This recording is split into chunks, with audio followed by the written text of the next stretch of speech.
Assalomu alaykum aziz vatandoshlar, qadrli kanalimiz obunachilar. Eslatib o'tamiz, bugun 20-may chissasi hozir mana ko'rib bo'layotganlar Sankt-Peterburg Toshkent O'zbekiston havo yo'llari reysida registratsiya jarayonlari davom etmoqda.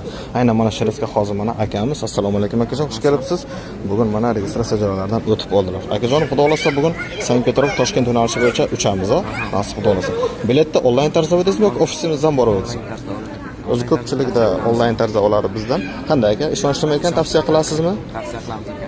Gap yo'q akajonim. Akajonim, hozir mana siz bilan qanaqadir bir uyushtirilgan holatda siz bilan video qilmayapmiz. Haqiqatan ham xudo xolasa ketasiz bugun. Mana pasadishni talonlarni ovoldingiz, aviakassa Aviasurxonga, ya'ni bizga murojaat qilib bilet oldingiz, a? Gap Onlayn tarzda bilet oldik. Gap yo'q akajonim.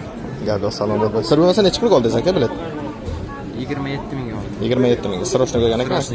Aziz vatandoshlar, qadrli akamiz biletni srochnaga olganliklari sababli qimmat bo'lgan va bayram oldi. Bilasiz, xudo xolasa 27-may chissasiga hayit bayrami sababli hozir Ves aviakompaniyada, ya'ni направление O'zbekistonda, Tojikiston, Qirg'iziston yo'nalishlarida bilet narxlari ko'tarilib ketgan. Shuni inobatga olamiz aziz vatandoshlar. Tag'in noto'g'ri tushunmovchiliklar bo'lmasin albatta. Akajonim, sizga katta rahmat. Aziz xudo xolasa sog' salomat.